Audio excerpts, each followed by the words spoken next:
愿消三障诸烦恼，愿得智慧正明了，无愿业障悉消除，世世常行菩萨道。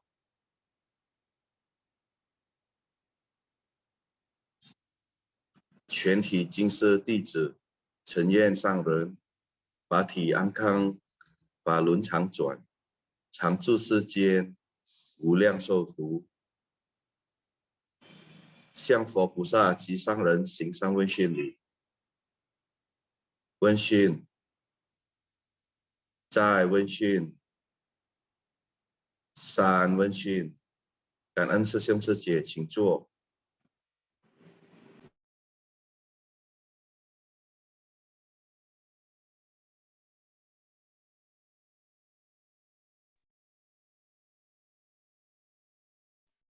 阿弥陀佛，师兄师姐们semuanya早上好ya. 感恩上人，感恩师兄师姐们semuanya, 感恩Yesi Setia Malio师兄juga ya. Kita hari ini sungguh berkah masih semuanya dapat mendengarkan ceramah Dharma dari Master ya. Hari ini ada 2 cerita dari Master, yaitu yang pertama induk kambing dan anak harimau. Jadi mungkin dari Sư Jeman setelah mendengarkan hal ini mungkin kita dapat memahami ya, seperti yang Master bilang, kita mau dilahirkan dalam keluarga yang apa, di mana, semuanya tidak tahu ya. Tapi kita setelah itu kita memahami bahwa kondisi lingkungan ini sangat penting ya, Sư Jeman ya. Kalau kita di lingkungan yang baik, maka kita akan terpengaruh oleh hal yang baik ya.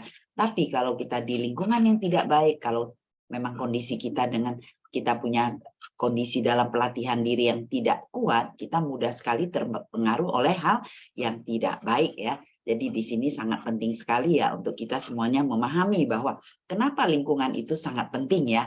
Seperti kita lihat, kita sudah memahami ya kondisi yang namanya harimau adalah binatang buas. Kalau ketemu makhluk lain pasti dia ingin memakannya ya. Tapi karena anak harimau dari kecil sudah dibesarkan oleh induk kambing sehingga dia juga memakan rumput.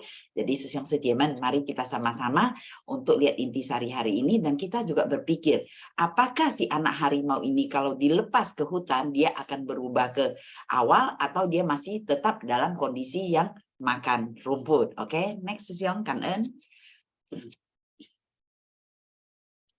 Senin tanggal 6 Februari 2023, intisari Master bercerita ya, Master Cenien bercerita, yaitu induk kambing dan anak harimau. Pertama, dalam kehidupan sehari-hari, lingkungan merupakan faktor penting untuk melatih pikiran kita.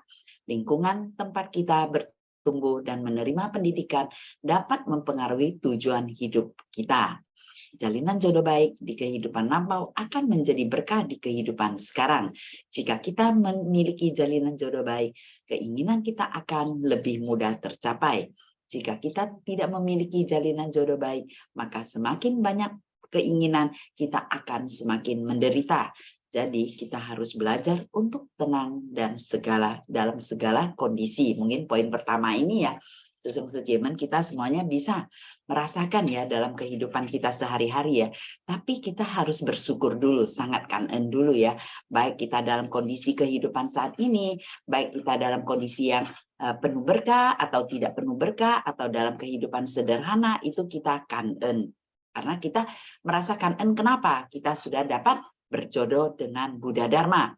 Setelah kita berjodoh dalam Buddha Dharma ini, kita bagaimana membuat pola pikir kita ya berubah ya, pola pikir yang biasanya ya kita bilang dari turun temurun ya, mungkin ya orang tua kita yang biasanya suka minum-minum bir, suka malas-malasan, suka berjudi atau hal yang tidak baik itu, setelah kita mendengarkan Buddha Dharma, kita tahu apa sebab yang akan terjadi sehingga kehidupan kita saat ini begitu tidak bahagia dan begitu menderita dan begitu serba kekurangan.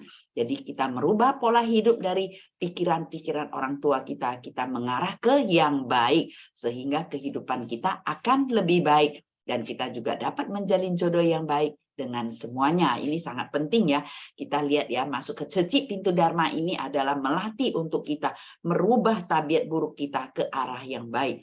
Dimana kadang-kadang banyak sekali yang bilang, wah keluarganya begitu susah ya, dan orang tuanya juga kenapa begitu kekeh, suka setiap hari di dalam rumah selalu bertengkar ya, tidak bahagia, tapi memiliki satu anak yang begitu berbeda. Nah, Sesyong Sejemen di sini mungkin nanti Sesyong Sejemen dapat cerita ya. Kenapa keluarga yang begitu penuh dengan tidak bahagia dan selalu bertengkar orang tua, tapi memiliki satu anak yang begitu spesial, yang beda dari mereka, yang bisa merasakan adanya cinta kasih, adanya welas asih, dan adanya kebijaksanaan. Apakah ini adalah bodhisattva yang untuk turun ke dunia ini untuk bagaimana mengatasi keluarga mereka ya? Mungkin Sesyong Sejemen nanti dapat sharing juga ya, Kan En. Kita lihat poin kedua. Kisah ini mengajari kita tentang pentingnya lingkungan. Meskipun harimau adalah hewan yang buas dan yang kuat, namun sejak kecil harimau ini dibesarkan oleh induk kambing dan tumbuh besar bersama anak kambing. Karena itu, mereka bisa hidup berdampingan dengan harmonis. Harimau ini juga sangat jinak. Jadi kita kembali lagi. Awalnya dalam kehidupan yang tidak bahagia, setelah kita masuk ke pintu Dharma dalam lingkungan kita melatih diri yang baik ini, kita bisa merubah pola pikir kita dan pola dalam kita kehidupan sehari-hari yang biasanya suka mabuk-mabukan atau merokok, yang suka bertengkar, yang suka bergosip, sehingga kita masuk ke pintu Dharma, kita memahami akan hukum sebab akibat.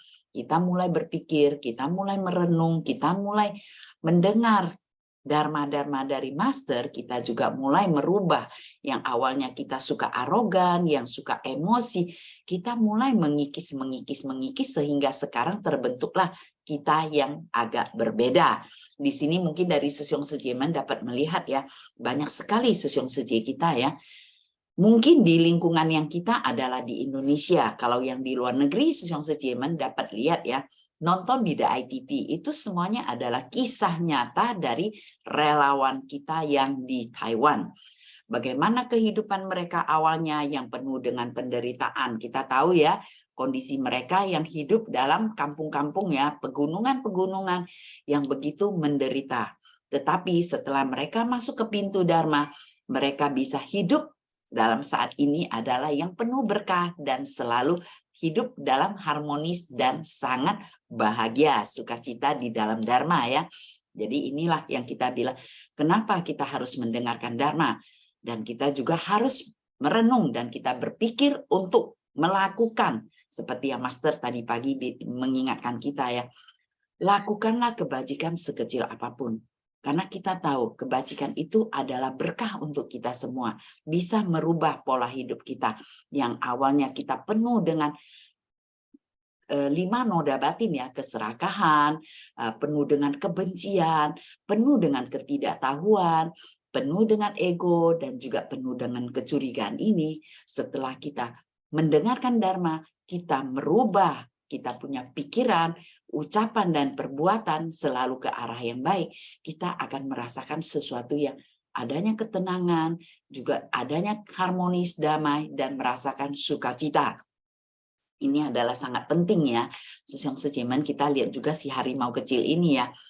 Dibesarkan oleh seekor induk kambing ya. Sehingga setiap hari juga ikut induk kambing pergi makan rumput ya. Di sini Puspa selalu berpikir, apakah dari kecil kalau sudah diberi makan seperti rumput, setelah dia dewasa dia kembali ke hutan, apakah dia masih mau makan rumput atau dia kembali lagi ke asalnya, yaitu makan binatang yang lain. Nah, ini selalu Puspa pikirkan juga kembali ke kita manusia. Karena Puspa merasakan kita manusia juga ada satu hal yang berbeda ya. Kalau memang pelatihan diri kita adalah dari awal hingga sampai kehidupan saat ini, ada yang mereka dari kecil, memang mereka dari awal di dalam kandungan ibunya, mereka sudah tidak bisa memakan makanan yang hewani, tapi mereka bisa makan yang nabati ya, kita bilang ya. Jadi ini juga apakah Sesyong Seje pernah berpikir, setelah kondisi dia dari kecil di dalam kandungan sampai dia besar, itu kalau disuruh dia untuk ke satu tempat ya yang memang kondisinya lingkungannya mereka semuanya lebih makan ke makanan yang hewani, tidak ada ke yang tumbuh-tumbuhan. Ini apakah dia akan kembali makan yang hewan atau tumbuh-tumbuhan? Nanti Sesyong Sejemen dapat kita sama-sama sharing kembali ya. Kalau Puspa selalu merasakan kalau mereka dalam pelatihan dari awal punya dengan tekad yang kuat itu, pasti dia akan selalu makan yang tumbuh-tumbuhan karena kondisinya dia sudah tidak dapat memakan hewani. Tapi kondisi kita yang berbeda ya, Sesyong Sejiman, karena kita dulu awalnya kita makan hewani, tapi setelah kita saat sekarang kita mulai bervegetarian, tapi suatu saat kita ke lingkungan yang lain lagi, seperti yang tidak bervegetarian, apakah kita tetap bervegetarian atau kita kembali ke non-vegetarian? Ini kembali lagi nanti kita sama-sama mungkin Sesyong Sejimen dapat sharing ya. Ini Puspa berpikir bahwa apakah kita ada satu tekad yang kuat sehingga kita di dalam kehidupan, di dalam lingkungan manapun kita akan satu tekad yang kuat selalu bervegetarian, tidak terpengaruh, tidak tergoyahkan ya oleh hal-hal yang lain. Nah, ini kita dapat sama-sama sharing, kita sama-sama berpikir ke depannya, apakah kita benar-benar suka ada satu tekad yang kuat ya. Oke, next Sesyong, Kan En, Sesyong Sejiman. Poin ketiga, demikianlah pengaruh lingkungan. Buddha berkata bahwa setiap orang memiliki sifat hakiki yang sama, yaitu hakiki kebudaan. Tinggal di lingkungan seperti apapun, yang terpenting adalah membangkitkan sifat hakiki dan menumbuhkan jiwa kebijaksanaan. Dengan demikian, barulah kita bisa perlahan-lahan memperbaiki tabiat buruk kita. Untuk itu, kita harus lebih bersungguh hati. Jadi poin ketiga ini ya, Sesyong Sejimen ya, diingatkan seperti Master bilang, dari awal-awal tanpa batas itu, kita sebenarnya sudah memiliki hakiki kebudaan. Tapi hakiki kita ketutup oleh semua noda batin kita. Di mana noda batin itu kita tumbuh, mungkin dari Sesyong Sejimen dapat sharing kembali ya. Kapan sih sebenarnya noda batin itu bisa muncul? Padahal kita tahu ya, awal-awalnya semuanya memiliki hakiki kebudaan. Kenapa bisa muncul yang noda batin ini? Nah, kita sama-sama juga bisa sharing, bisa berpikir agar kita semuanya dapat memahami kenapa bisa munculnya noda batin ini ya. Puspa juga sering bertanya, padahal kita semuanya sama loh dari awal adalah memiliki hakiki yang begitu murni. Kenapa kita bisa jadi Tan Chen Chen Man? Ini juga sesuatu hal yang benar-benar kita juga merasa aneh ya. Kenapa bisa begini ya? Nah, nanti kita sama-sama sharing mungkin dari Sesyong Sejimen dapat ya sharing mungkin yang lebih memahami kenapa bisa muncul ini ya. Nah, ini Puspa juga kadang-kadang selalu berpikir ya, padahal semuanya sama ya, begitu murni kenapa bisa jadi ada yang tidak murni gitu. Oke, next Sesyong, Kan En, Sesyong Sejimen. Mulai kisah yang kedua adalah kisah keranjang besar. Oke, next Sesyong, Kan En. Yang pertama, setiap orang memiliki keluarga dan orang tua. Pendidikan keluarga dan nilai kekeluargaan hendaknya dilandasi oleh nilai-nilai kebajikan. Kebajikan yang paling utama ialah berbakti. Dalam sebuah keluarga, jika orang tua penuh cinta kasih dan anak berbakti, maka nilai kekeluargaan dalam keluarga itu pastilah sangat tinggi. Poin pertama ya, mungkin kita juga memahami ya, setiap orang memiliki keluarga. Ada orang tua, baru ada kita. Kalau tidak ada orang tua, mana mungkin ada kita? Munculnya dari mana? Ya. Nah, pendidikan keluarga dan nilai kekeluargaan hendaknya dilandasi oleh nilai-nilai kebajikan. Seperti kita bilang, kenapa Master selalu mengingatkan kita? Ada dua hal yang terpenting di dalam kehidupan kita, jangan kita sia-siakan waktunya. Kita harus genggam berbuat kebajikan. Juga kita berbakti kepada orang tua. Jadi kebajikan ini bukan hanya kebajikan di luar, tapi juga kebajikan di dalam keluarga. Bagaimana kita berbakti kepada orang tua kita, yaitu dengan cara, mungkin Sesyong Sejimen sudah selalu diingatkan ya, kalau kita menjaga kesehatan kita dengan baik, ini juga berbakti kepada orang tua. Kalau kita bisa bersama keluarga kita, semuanya kakak adik bisa hidup harmonis, ini kita juga berbakti kepada orang tua kita. Dan berbakti kepada orang tua kita, bagaimana kita juga harus menjaga orang tua kita. Karena kita tahu ya, dari kecil kita dibesarkan oleh orang tua kita, mereka menjaga kita dengan penuh cinta kasih dan welas asih ya. Apapun mereka juga berusaha agar kita bisa hidup dalam kondisi yang sehat dan lebih baik ya, Sesyong Sejimen ya. Sebenarnya setiap orang tua menginginkan anaknya bisa dalam kondisi yang sehat, kondisi yang penuh dengan kebajikan, dan juga bisa hidup dengan tenang dan bahagia. Ini juga semua keinginan dari orang tua. Mungkin dari kita semuanya sudah menjadi orang tua ya. Yang belum menjadi orang tua, sebenarnya setelah mendengarkan Dharma Master menggenggam kesempatan bagaimana berbakti kepada orang tua dan juga saling menyayangi sesama kakak beradik ya, ini sangat penting sekali. Puspa merasakan walaupun kadang-kadang kita bilang memang kita dilahirkan dalam satu keluarga, tetapi kadang-kadang kan ada yang kakak kita jauh, adik kita jauh, nah, kita yang bersama orang tua, bersama adik kakak ya, ini adalah kewajiban kita sebagai kakak juga ya, kita bagaimana bisa membuat adik-adik semuanya bisa dekat dengan kita, jalin jodoh yang baik, walaupun seperti Puspa ya, walaupun kita adalah agama yang berbeda-beda. Karena kakak Puspa ada yang agama Kristen, adik juga agama Kristen, agama Katolik ya, tapi di dalam kondisi di sini Puspa yang agama Buddha. Tapi kita semuanya hidup dalam kondisi yang sangat baik ya, jalin jodoh yang baik, harmonis dan bahagia. Jadi ini membuat orang tua kita jadi tidak khawatir ya, merasakan oh ternyata anak-anak saya semuanya adalah sangat akrab ya. Jadi kita juga berbakti kepada orang tua, bagaimana kita melihat kondisi-kondisi orang tua makin hari juga makin tua. Seperti cerita kisah keranjang besar ini ya. Puspa juga merasakan makin hari kita juga makin tua. Tapi di sini kita harus memahami itu adalah alami ya, kita bilang alami ya, proses-proses yang alami ya. Jadi kita jangan merasakan bahwa oh kalau kita orang tua kita sudah tua, berarti oh kita sudah merasa capek, tidak akan kita berbakti kepada orang tua. Itu hal yang tidak benar juga. Karena kita harus genggam kesempatan ini ya. Bagaimana kita berbakti kepada orang tua kita, menjadi teladan untuk anak kita, sehingga anak kita juga bisa berbakti kembali kepada kita. Jadi ini, walaupun kondisi-kondisi ini tidak pasti ya, Sesyong Sejemen, karena kita jangan merasakan bahwa hal yang kita sudah lakukan, kenapa anak kita tidak bisa berbakti, malahan membawa kita ke panti jompo. Nah, ini ada satu hal yang Puspa sering, karena dulu Puspa ke panti jompo, mendengar begitu banyak hal ya, dari orang tua yang sangat Puspa rasakan sedih ya.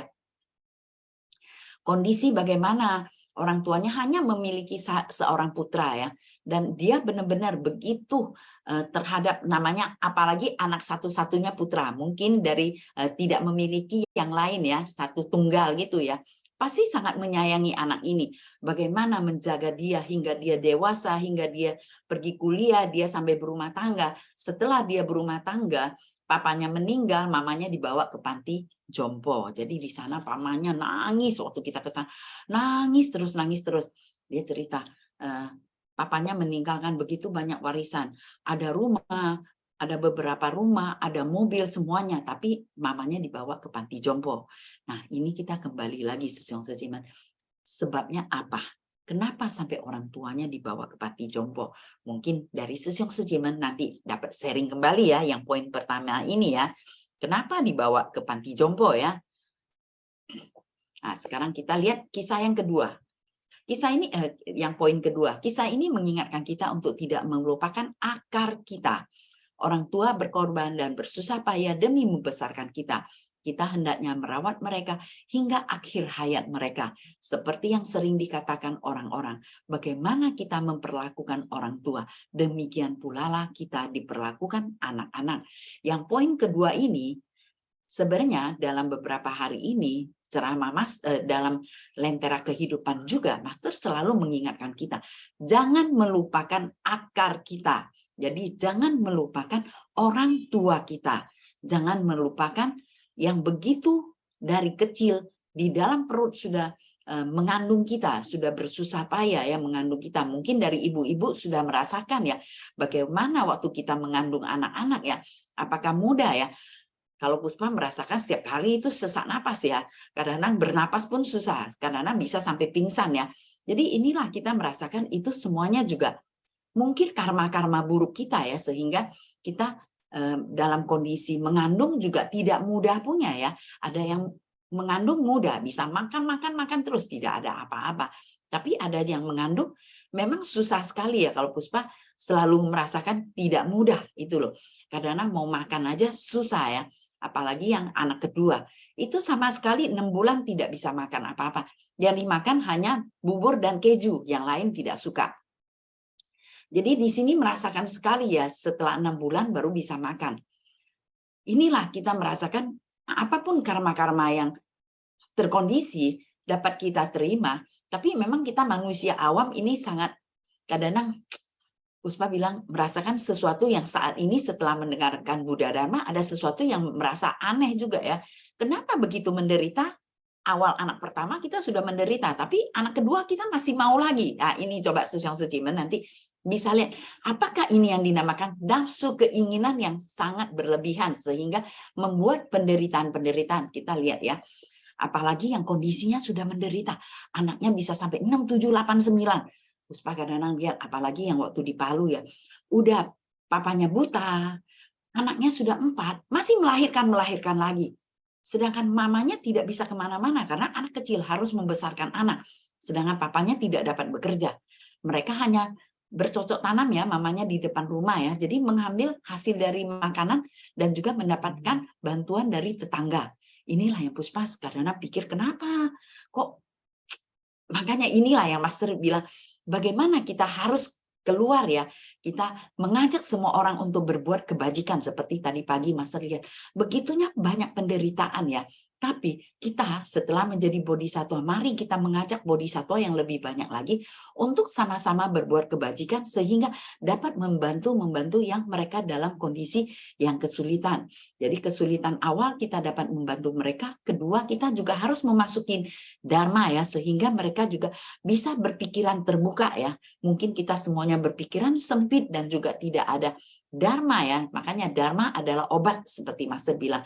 Dharma adalah obat. Setelah mereka mendapatkan dharma, mungkin mereka akan tercerahkan sehingga mereka bisa membuat pola pikir yang berubah ke arah yang baik dan juga bisa merubah semua ke arah yang baik ya. Baik berpikir, berucap, dan berbuat ya. Ini sangat penting sekali ya. Kalau enggak, kehidupan akan selalu menderita.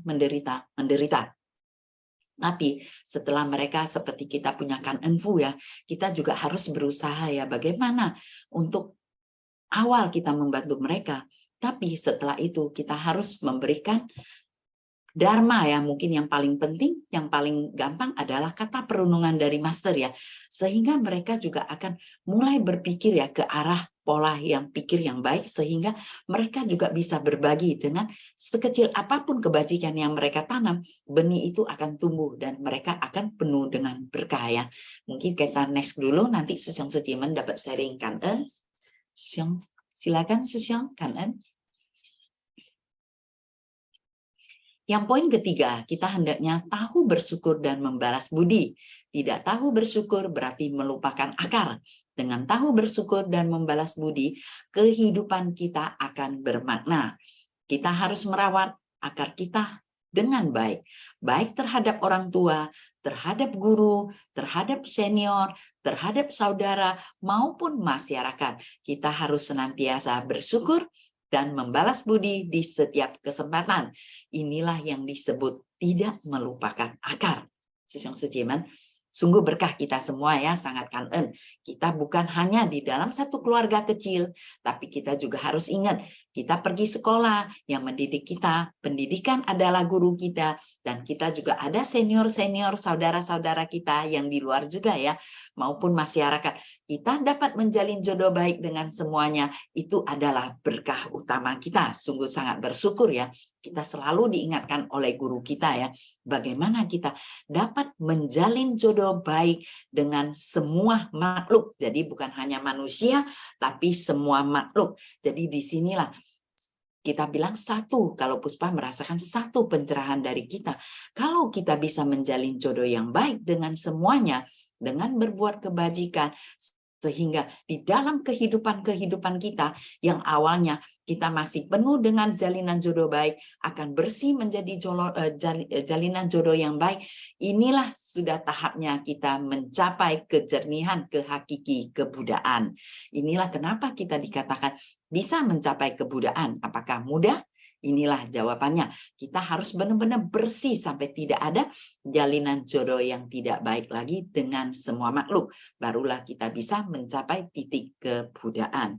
Oke, kan? Sesiong sejemen, sesiong silakan. Lanjut, apakah masih ada? Kan Amitofo, kan ya, sesiong sejemen semuanya. Mungkin kita akan undang, kita punya sejeluing. Tapi nggak tahu hari ini ada di dalam nggak ya? Mungkin sejeluing Amitofo, Cao Sang Hao ada di tempat. Mungkin Sesiong Leo bisa tolong liatin sejeluing ada di tempat.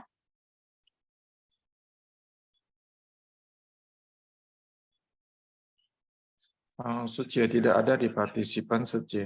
Oh, Amir Sesiong kan.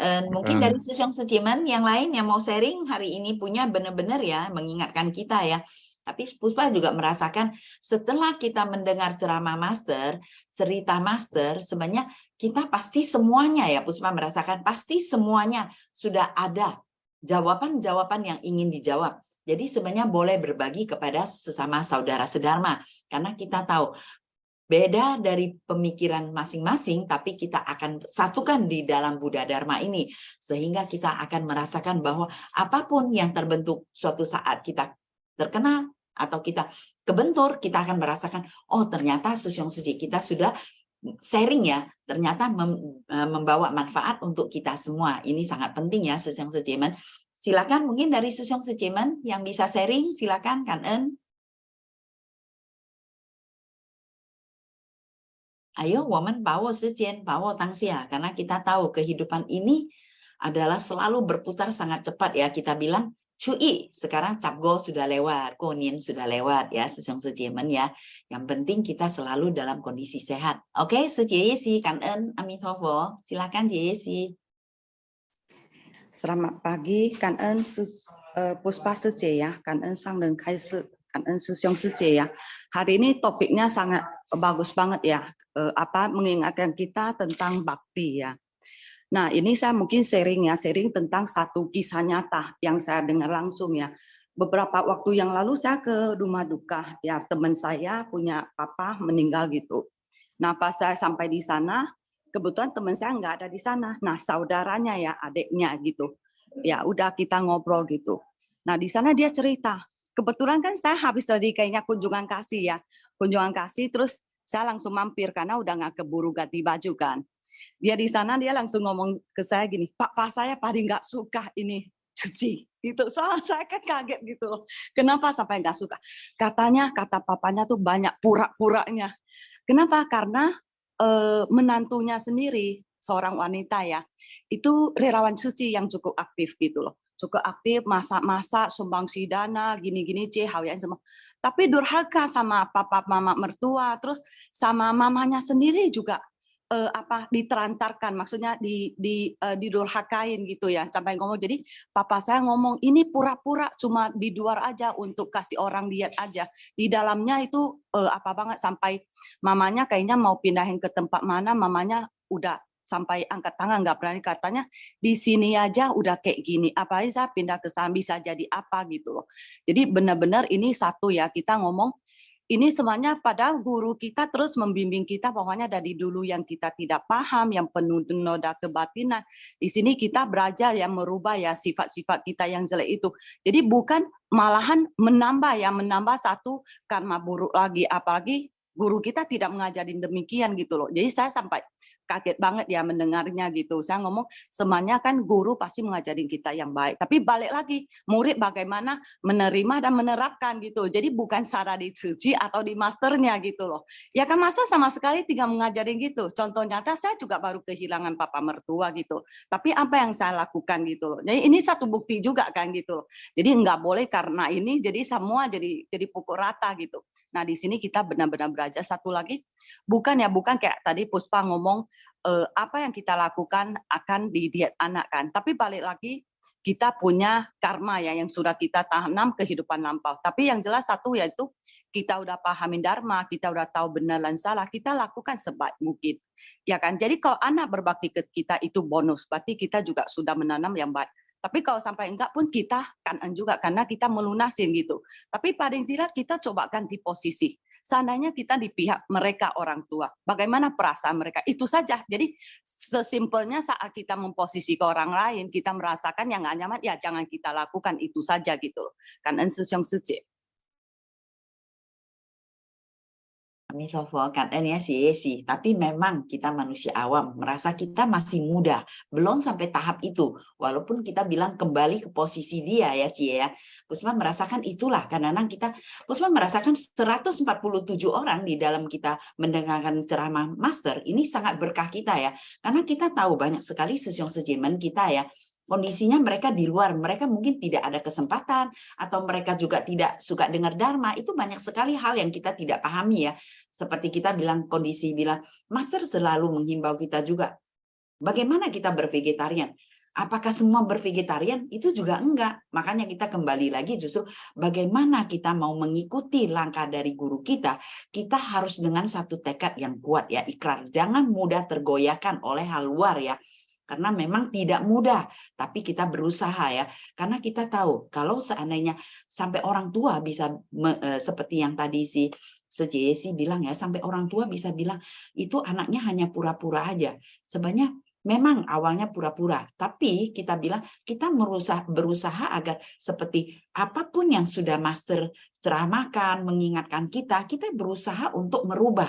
Jadi jangan kita tidak merubah, karena kita tahu apapun yang kita lakukan adalah karma yang kita tanam, baik karma yang baik, karma yang tidak baik, akhirnya akan kita petik. Tapi kalau kita sudah tahu kondisi kita saat ini, yang tidak penuh berkah ini, tapi kita sangat berkah dapat mendengarkan dharma ini. Kita mau merubah pola hidup kita sehingga kita tidak akan terpuruk seperti orang tua kita, tapi akan lebih baik lagi dan kita bisa membawa keluarga kita terlepas dari kondisi yang tidak baik menjadi keluarga yang bahagia. Inilah yang paling penting ya, kita merasa inilah berkah kita bisa dapat di dalam kegiatan di Seci ini adalah melatih diri kita. Jadi bukan kita hanya berkegiatan kita membantu Seci, bukan. Tapi di sini kita sangat bersyukur, sangat kangen karena kita dapat bertemu dengan seorang guru yang begitu welas asih dan bijaksana. Kembali lagi, sebenarnya guru kita dapat apa? Sesiong sejemen tidak dapat apa-apa. Yang dapat adalah kita. Guru sangat bahagia melihat murid-murid semuanya bisa melatih diri di dalam kebajikan ini sehingga bisa mengembangkan kebijaksanaan ya. Ini sangat penting. Mungkin tadi ada yang iPhone nih siapa ya? Viviliang. Hah? Viviliang. Sisilias. Viviliang. Oh, Viviliang Seje, silakan. Cảm ơn ya, Yesi Seje. Cảm ơn Viviliang Seje, silakan. Amin Tova. 上人开始，感恩师兄师姐，感恩 Puspa 师姐。Jadi dalam cerita yang pertama, ya induk kambing dan anak harimau, itu kita melihat bahwa benar-benar bahwa lingkungan itu sangat berpengaruh pada seseorang. Demikian pula pada cucu saya, dia yang dari Makassar sekolahnya hanya nasional plus ya, jadi dia belum terbiasa dengan bahasa Inggris dan Mandarin, dan sekarang saya masukkan dia ke Tzu School. Di Tzu School itu semuanya begitu disiplinnya ya, sampai harus tepat ya, masuk sekolah tidak boleh terlambat. Jadi di sini pun dia menyesuaikan diri itu dengan agak tidak mudah lah ya. Jadi dia selalu mengeluh bahwa dia harus naik tangga tiga lantai untuk sambil membawa tasnya yang berat itu sampai di atas. Jadi saya katakan inilah kamu sudah beda. Dulu kan SD, sekarang udah SMP. Jadi di sini harus lebih bersabar dan harus banyak menjalin jodoh baik dengan teman-teman gitu ya. Jadi saya melihat bahwa di sana saat di Makassar itu dia begitu suka membantah orang tua, tidak mendengar dan kadang melawan orang tuanya. Sekarang di sini dia sudah mulai setelah mempelajari Renbon itu ada sedikit perubahan, dan juga saya melihat bahwa dia mengatakan bahwa Oma itu kok bisa enggak suka pelihara hewan-hewan itu loh, peliharaan. Saya bilang bukannya enggak suka, saya rumahnya itu kan di depannya aja yang itu yang bisa apa namanya dipelihara hewan. Kalau untuk masukkan rumah kan saya belum terbiasa begitu ya. Biasanya kan rumah yang halamannya di dalam rumah itu yang besar yang bisa pelihara hewan. Dia bilang, berarti Oma belum ini dong, mencintai itu sesama makhluk. Jadi dia bisa dengan kata-kata yang telah dia terima dari Renwen, ya gurunya, itu dia bisa membalikkan ke saya sebagai omanya. Jadi saya merasa bahwa memang kalau di lingkungan yang baik, anak-anak itu akan melihat dan merubah dirinya dengan sendirinya. Dan sekarang dia sudah mulai bisa belajar dengan baik. Dan juga kata gurunya juga ada kemajuan. Cuman masih belum bisa seperti anak lain yang berasal dari international school sebelumnya. Jadi saya melihat bahwa kalau kita sudah menempatkan seseorang itu di tempat yang lingkungannya semuanya baik, saya merasa bahwa kemungkinan besar ya dia akan mengikuti lingkungan itu. Dan juga dengan kata-kata Kang En, Chuan Chong Ai, itu juga dia sangat memperhatikan. Jadi dari sini saya mengatakan bahwa saya sudah benar ya, walaupun dia harus berpisah dari orang tuanya, tapi di sini dia akan belajar lebih baik dan menjadi anak yang bisa berbakti di kemudian hari. Jadi di sana waktu itu di Makassar itu mereka sistem pendidikannya itu tidak begitu tiap hari ada PR ya. Sekarang di sini di Jakarta ini Seci School setiap hari harus banyak PR dan juga selalu ada summative test. Jadi dia merasa sedikit, aduh saya kok nggak bisa main game lagi. Saya bilang bisa, tapi kan hanya weekend dan 1-2 jam lah ya. Nggak bisa seperti dulu kamu setiap hari main game aja, nggak belajar. Jadi saya merasa sangat juga berterima kasih ya dengan adanya Ceci, sehingga saya juga bisa membawa dia ke lingkungan sekolah Ceci yang demikian berdisiplin dan lain-lainnya. Kang En, Sisyong Secie.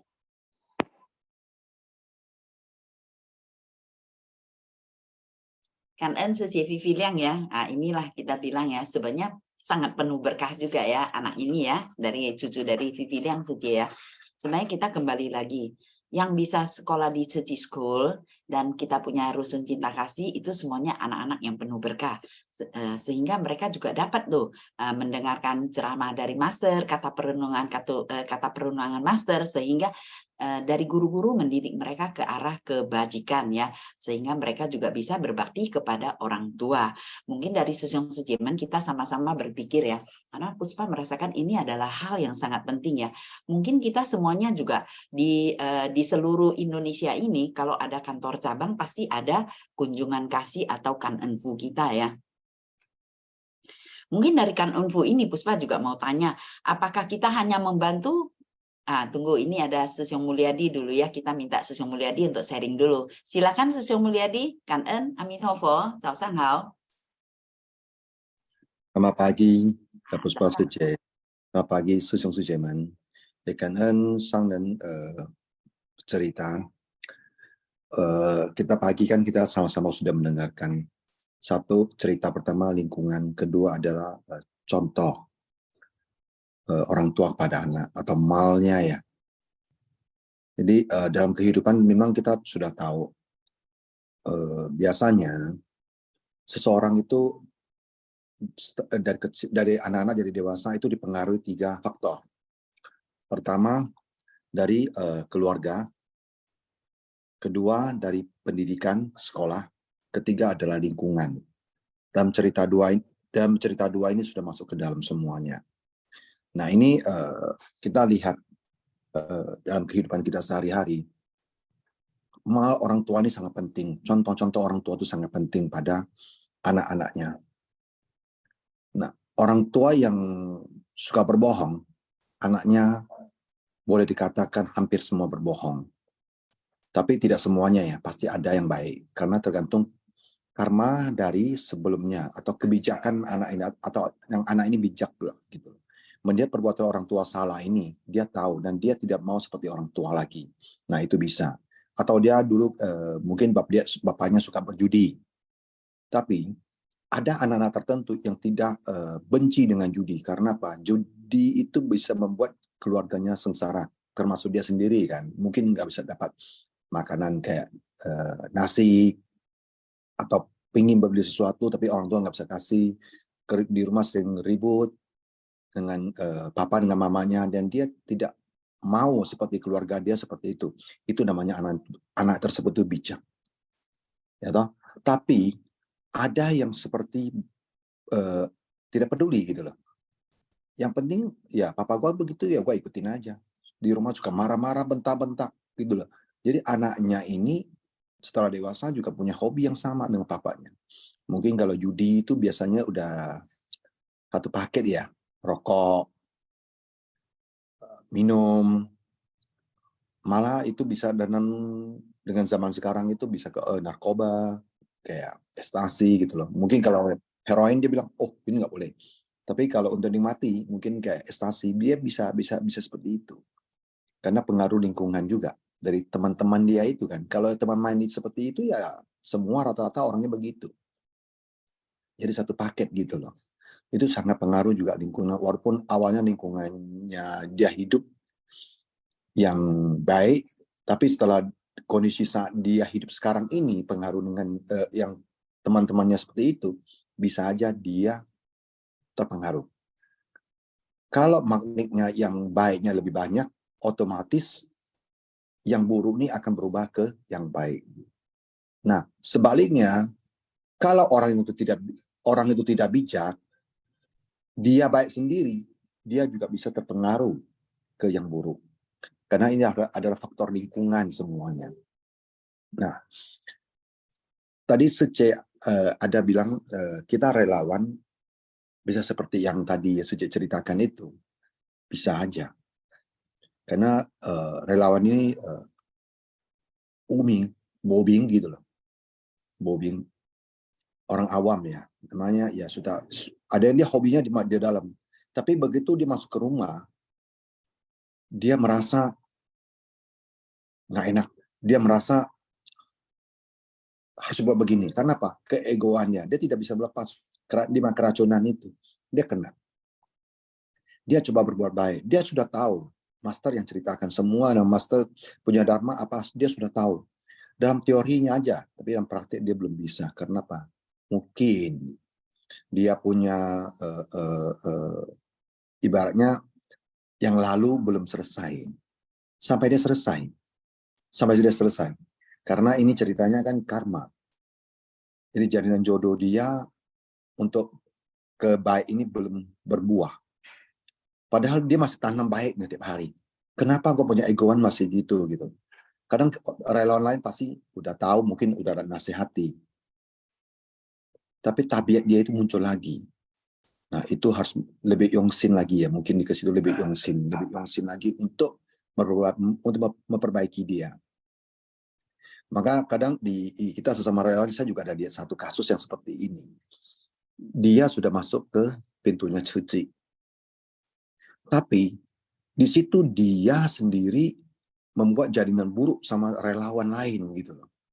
Apa yang kita katakan baik, dia coba bilang itu cuma pura-pura. Tuhan yang tahu. Dia sendiri relawan loh. Kok bisa begitu? Dan kita mau nasihati dari sekian orang, relawan yang udah banyak yang skemanya relawan yang sudah menasihati beliau ini masih juga auban aja. Menurut dia, pandangan dia yang paling benar. Kenapa? Saya bilang, sesama relawan, saya bilang sama dia, mereka ada yang marah-marah sama dia, bilang jangan. Suci punya satu taniuce, dan relawan tersebut itu bagaikan dia hidup dalam rumah terbakar. Jadi ada satu relawan mengatakan, kalau begitu kita keluarkan aja. Padahal dia yang ajak masuk. Apakah ini politik atau apa, saya tidak tahu. Saya bilang sama dia, Susiong, Cici ini adalah bagai tanyoce, siap selalu tunggu di depan rumah terbakar dan sudah kasih hiasi yang begitu indah pernak-perniknya supaya orang tersebut bisa keluar dan ikut ke dalam. Tapi sekarang dia punya tabiat, dia masih bermain seperti main api itu gitu. Semua relawan yang nasihat ini dia nggak suka. Malah begitu kita sering di grup, dia selalu menjawab yang tidak enggak. Kita kadang mengirimkan kata Panunung Master, dia pun bisa protes. Sampai suciong yang ada yang nggak tahan gitu loh. Lu maunya apa? Kenapa lu harus begini? Saya juga sampaikan beliau, Cici tidak mungkin mengeluhkan dia. Mungkin inilah kita yang di daerah ini yang berutang gitu loh. Kita mungkin nggak, kan dia tidak bermusuhan mungkin semuanya ya, tapi ada orang-orang tertentu aja gitu loh. Menurut dia kita yang salah. Semua kita kerjakan di dunia ini, ada yang Katolik khusus kita di daerah ini ya. Kita untuk siapa? Untuk kita juga, saya bilang. Saya cuma datang ke Cici untuk berbuat baik, untuk beramal, untuk berubah, untuk melatih diri ke yang lebih baik.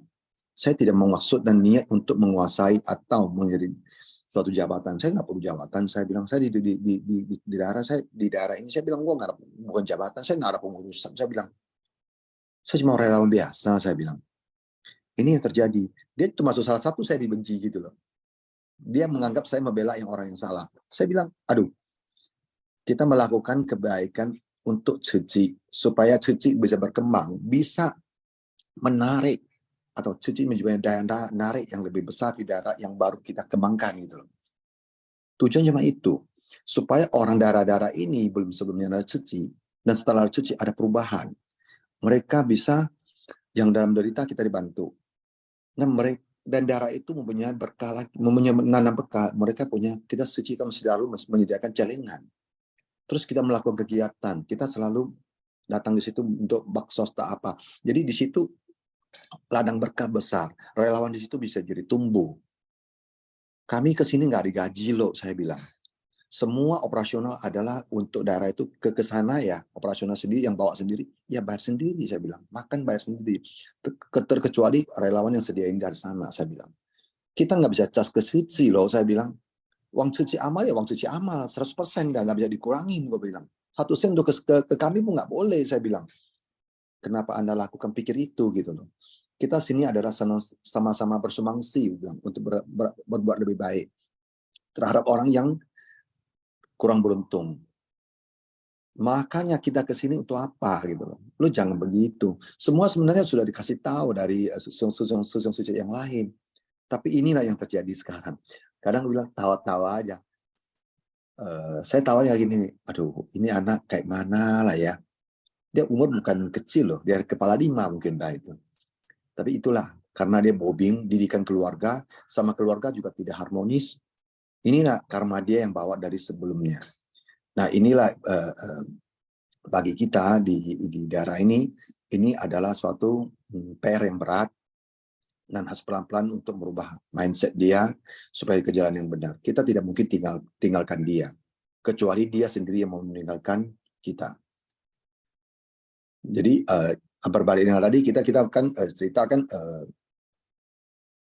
mal yang baik itu dari orang tua kepada anak-anak.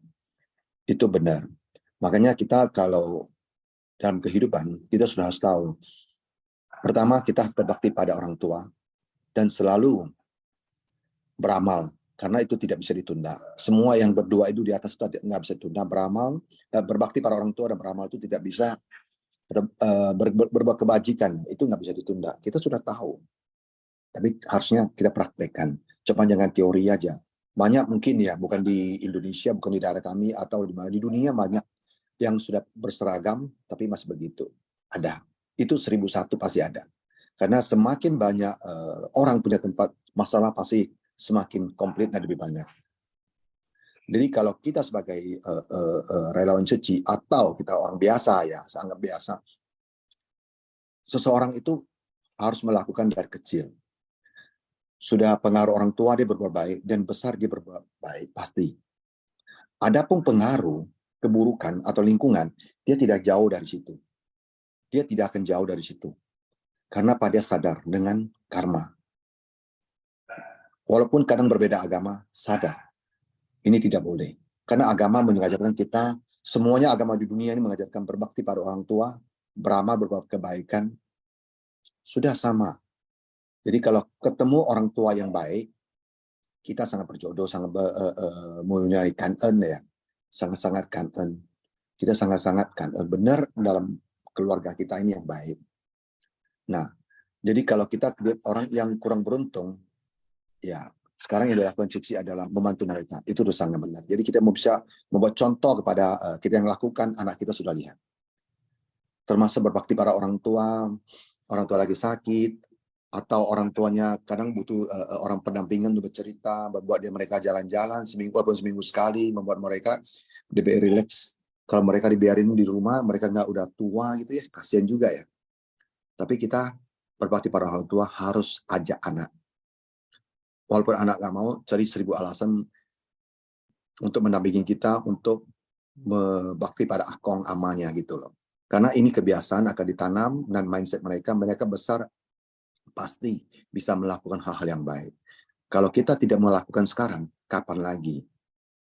Tidak berbakti pada orang tua pada sekarang, kapan lagi? Karena Wuchang tidak tahu siapapun. Jadi kalau selagi masih ada kesempatan di orang tua, mertua, atau tetangga-tetangga, atau yang berjodoh dengan orang di luar yang sudah tua, selagi kita masih ada kesempatan, punya kekuatan, lakukan aja. Jadi kita tidak perlu membuat sesuatu untuk orang lihat. Tapi orang lain akan tahu ya, otomatis mereka menilai sendiri. Dan itu butuh rutinitas. Jangan cari sekali aja. Orang akan menilai kita, itu rutinitas dari kehidupan kita, pikiran yang baik, berbicara yang baik, melakukan yang baik. Setiap saat mempunyai sepeisin, itu aja. Kira-kira ini yang bisa saya sampaikan. Kanan sejong semen,听我的分享，南无阿弥陀佛。 Amitofo, Kanen Mulyadi Sesiong ya, benar ya, kita pawo sejien pawo tangsia yang selalu diingatkan oleh guru kita ya, berbuat kebajikan dan berbakti kepada orang tua, jangan kita tunda. Seperti yang Sesiong bilang, kalau memang ada relawan ini adalah PR kita bersama juga Sesiong. Jadi bagaimana kita juga liu tuan sing ya. Jadi kita juga harus bersabar ya. Kita pelan-pelan karena memang seperti kita bilang, ya Master bilang kalau memang kondisinya dia punya noda batin yang sangat kuat, dia untuk tercerahkan itu sangat sulit. Makanya kita bilang berapa banyak pun dharma yang dia dengar sebenarnya tidak masuk ya. Jadi dia melakukan hal-hal yang dia lakukan, dia dengar aja gitu. Ya ini juga memang karma-karma ya kita bilang ya. Jadi kita juga usahain semoga karma baik dia akan cepat berbuah sehingga dia akan bisa merubah pola hidup dia ke arah yang lebih baik lagi ya. Kanen Sesiong Mulyadi, mungkin dari Laili Sejie, silakan Kanen Amitofo. Pagi, Puspa Suci. Kapan? Pagi, Kanen. semua Sesiong Suci. Iya, tadi saya masuk pun terlambat dikit ya. Cerita pertama sudah lewat, hampir habis baru saya masuk. Karena kecapean dari urus ini, urus itu. Oke, ini tadi awal Puspa Suci kan ada sharing ya, mengenai si Esi Suci. Sharing, Puspa Suci menambahkan bahwa pura-pura baik mungkin nanti akan menjadi benar-benar baik ya. Sebenarnya dari Suci kan ada 2 hal yang Master selalu tekankan, berbakti dan beramal ya. Dan 2 hal juga relawan masuk ke tujuan ke Suci itu untuk apa? Saya selalu pikir kan, tujuan masuk ke situ apa? Kita tujuan mau menolong orang susah, mau menjadi tangan Master, kita mau turun ke masyarakat. Yang kedua, kita melatih diri. Benar kan Puspa Suci? Kita melatih diri, tapi belum tentu kita bisa melatih sampai benar-benar kita berubah menjadi baik. Nah, kayak ketemu Yesus sharing ya, juga cerita relawan ini pura-pura baik gini-gini, sama mertua tidak seusun gitu ya. Itulah tergantung kepada kita ya. Saya selalu kira sebagai relawan suci, kita harus tunjukkan. Jangan hanya gara-gara satu relawan merusak semua komunitas ya. Jadi semua nama relawan kan dibawa. Kita jalan kemana, orang memang nggak suka satu relawan. Begitu nggak relawan, dia juga ikut benci. Jadi akhirnya kita membuat orang menimbulkan satu kebencian ya. Itu yang selalu saya bilang ya. Kalau kita sebagai relawan itu, kita bawalah diri kita ini sebagai relawan. Mau kamu pura-pura pun nggak apa-apa ya di masyarakat. Kayak lama-lama kan jadi baik. Ya kan? Nah, isi cerita tentang menantu itu ya saya ada sharing tentang saya. Mertua saya punya 8 mantu perempuan, 3 mantu laki-laki. Semuanya ada 11. Dari 8 mantu perempuan ini, semuanya sangat sayang sama mertua. Sangat respect sama mertua. Tidak ada yang berani membantah ataupun apa. Tapi nggak mungkin dari 8 ini, semuanya itu benar-benar ya tulus sayang sama mertua. Kita kan nggak tahu ya. Kalau kita lihat, sepertinya dia nggak begitu sayang sama mertua, tapi kita pun nggak berani ngomong ya. Tapi mertua pun tidak. Papa mertua saya ini kan dia sama mantu itu ada beberapa mantu yang suka deket dia, bicara aja bicara. Saya juga gitu. Karena saya tinggal jauh sama dia ya. Begitu ketemu itu saya selalu waktu saya kalau bisa sebanyak mungkin buat dia. Saya ajak dia bicara. Walaupun ngapa-ngapain dia nggak suka nonton TV, saya duduk samping dia, tanya dia. Karena saya menikah kan mama mertua udah nggak ada, saya suka tanya dulu mama gimana, mama masak apa gitu. Dia suka cerita. Jadi dia merasa ini mantu yang bisa sharing sama dia ada beberapa ya yang suka komunikasi sama dia itu. Dia senang dia kadang cerita tuh ipar kamu yang ketiga itu karena dia nggak bisa naik sepeda, nggak bisa naik sepeda motor. Kalau mau ke pasar mesti diantar suami. Aku kasihan sama dia. Jadi saya kalau ada ke pasar itu saya suka beli sampan 1 kasih dia. Kalau nggak saya beli kue buat dia gitu.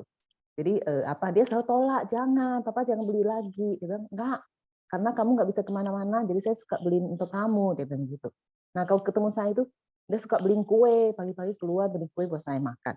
Jadi saya merasa papa mertua ini orang yang sangat baik. Dari 8 mertua itu, dari 8 mantu ini, dia suka cerita ke saya, ipar kamu ini, yang ini, dia suka ngapain, begini-gini. Nggak pernah dia menjelekkan. Walaupun di mata kita ada 1-2 yang memang kelihatannya memang nggak berani membantah, tapi kelihatannya nggak begitu seusun ya. Kadang gimana ya, mertua minta ini, dia nggak nurut, tapi dengan cari alasan lain. Kita kan tahu. Tapi dia nggak pernah cerita, nggak pernah dia menceritakan 1 pun mantunya ke kita. Jadi saya selalu bilang papa mertua saya ini sangat baik. Nah disitulah kita sebagai mantu harus anggap seperti orang tua kita. Itu yang selalu saya tekankan ya ke ipar-ipar dari mama saya sendiri juga. Mantu-mantu mama saya suka cerita mertua saya begini-begini. Jadi supaya mereka ada contoh, oh ya memang kita sebagai mantu orang harus bagaimana gitu. Nah ini yang saya dapat. Terus yang cerita tentang keranjang besar itu ceritanya saya sudah pernah dengar loh. Waktu saya kecil, nenek saya cerita-ceritanya, tapi dia bukan pakai keranjang. Dia pakai causo ya. Orang dulu kan pakai tali jerami ya. Itu namanya causo ya. Katanya causo tua ampa, causo tua ampe gitu. Saya ngerti ini judulnya gini, terus dicerita sama nenek saya. Dia pakai tali jerami ini ikat bapaknya ke gunung, ditinggal di situ. Waktu mau pulang itu anaknya bilang harus itu talinya bawa pulang. Kata talinya buat apa bawa pulang? Nanti kalau papa udah tua saya akan ikat papa gendong lagi ke sana. Nah ceritanya persis seperti ini. Jadi inilah kayak seperti contoh ya. Orang tua berbuat tidak baik akan menurunkan ke anak. Mungkin dia merasa ini anak, oh mungkin memang kalau udah tua orang tua harus dibuang ke situ. Itulah contoh ya. Jadi kadang pun kita seperti tadi Yesus sharing gitu kan. Saya terus mikir. Kita punya anak ya, kita beri contoh baik, tapi belum tentu anak kita bisa nggak seperti kita. Zaman modern begini sudah sangat canggih ya. Mau link kemana gampang ya. Ada anak yang bisa sesaat noda batin keluar ya. Untuk berbakti kepada orang tua atau berbuat sesuatu yang bisa melukai hati orang tua itu dia udah nggak kepikir. Udah nggak kepikir ke situ. Karena zaman udah modern, udah beda ya sekarang ya. Kemarin ada satu teman sharing ke saya. Katanya dia mau bayar utang 5 juta. Memang dia udah janji mau bayar utang. Tapi begitu duitnya sudah di tangan saya timbul noda batin. Saya jadinya nih, itu kan dia kaya banget katanya. Aku nggak bayar dia juga nggak mati. Dia duitnya banyak kok. Aku utang dia 5 juta. Udahlah tunda dulu. Sampai anaknya tanya, kenapa mah? Kok diam aja? Ini duitnya kan sudah ada mau bayar orang. Dia bilang sama anaknya, mama timbul noda batin. Jadinya bukan ya mau bayar dia. Dia udah kaya, kita miskin katanya. Jadi Anaknya bilang, Mak, udah terlanjur janji harus bayar. Saya bilang, itulah anak kamu sangat baik. Anak kamu itu benar-benar punya anak yang sangat baik, dia bisa mikir, mengingatkan kepada orang tua. Janji tetap harus bayar. Nah inilah contoh ya, kita berbuat baik belum tentu anak kita nurut. Kita nggak berbuat baik, malah anak yang berbuat contoh buat kita. Nah ini yang saya langsung teringat semuanya yang kemarin ada yang sharing ke saya, walaupun kita pulang dari acara pemberkahan awal tahun. Kecapean tidur sebentar, dia telepon mau datang ke rumah, aku mau sharing deh katanya. Nah saya buka video yang kita pentaskan kemarin kan, yang Uli yang izinkan. Dia langsung seneng. Aku suka kali loh, ini dari sini aku bisa belajar banyak. Saya kasih dia semua YouTube link itu, karena ada teks bahasa Indonesianya kan. Dia ngerti, paham artinya. Karena teman saya ini pun orang yang suka, karena minggu ajak anaknya ke wihara, dengan ceramah dari Bante, kadang ikut berdoa atau apa. Jadi dia udah mulai paham tentang Dharma. Maka dia ngerti noda batin itu apa. Jadi saya timbulin noda batin nih, nggak bokam gue mau bayar dia gitu. Jadi dia pengen sharing ke saya. Nah saya buka kasih dia.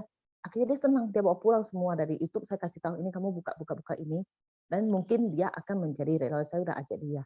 Kamu anak udah besar, udah kerja, ngapa-ngapain daripada kamu di rumah terus mikir yang enggak, mikirin kamu miskin, mikirin kamu sedih.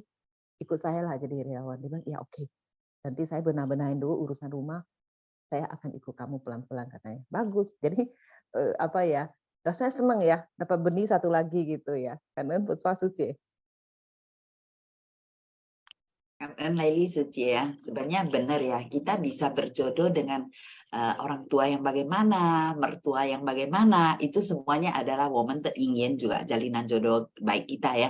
Makanya kadang-kadang kalau yang ketemu orang tuanya bagaimana, mertuanya bagaimana, itu juga kalau setelah kita mendengarkan Dharma, sebenarnya kita harus bagaimana bersabar ya, kita pelan-pelan untuk juga merubah dari diri kita dulu. Kita jangan mudah emosi, kadang-kadang kan kita dari awal sudah lihat orang tua kita begini, mertua kita begini, jadi kita sudah tidak bahagia gitu. Ketidakbahagiaan itu jangan kita bawa sampai seterusnya setelah kita memahami Buddha Dharma ini ya. Berarti bahwa ingin masa lampau kita terhadap mereka tuh bagaimana, kondisi sekarang begini, kita harus merubah bagaimana menjalin jodoh yang baik kembali sehingga keluarga akan menjadi harmonis ya. Kan ya Laili Suci. Mungkin dari Joni Susyong tadi mau sharing juga. Silakan Joni Susyong, kan Amitofo. Ya, kan ya Suci Puspa.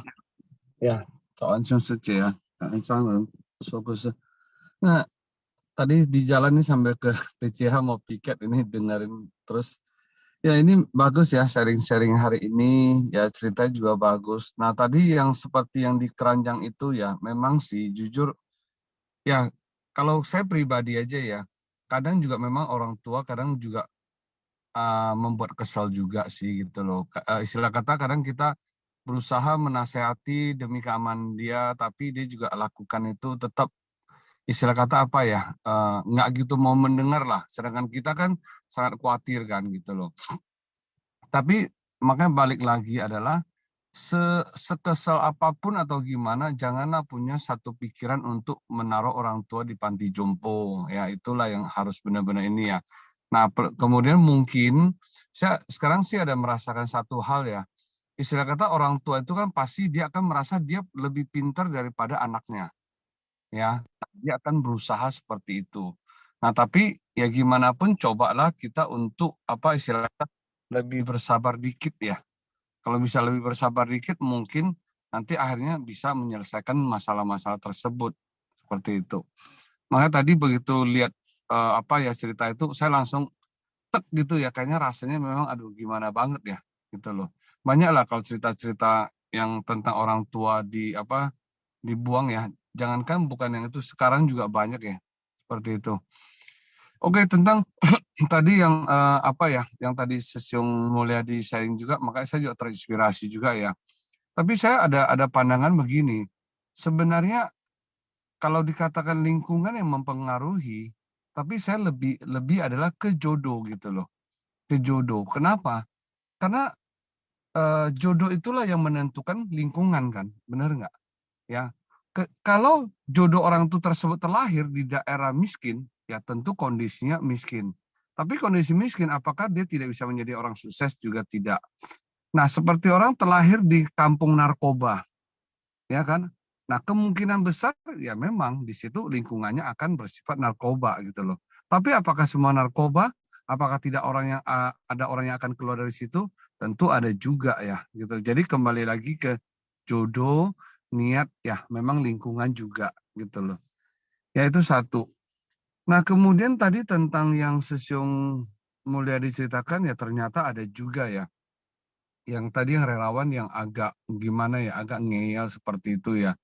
Itu terjadi ya, di kita di Jakarta juga ada gitu loh.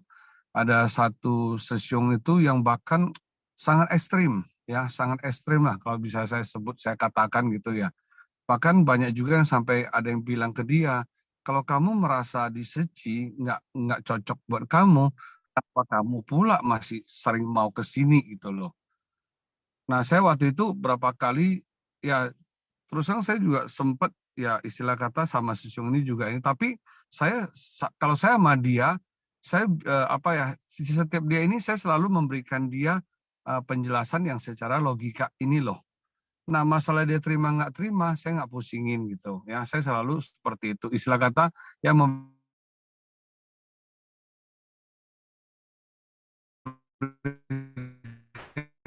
Putus Sesyong suaranya nggak jelas. tadi sudah terselip ya. Oke. Lalu ada satu kali bahkan sempat sampai satu kali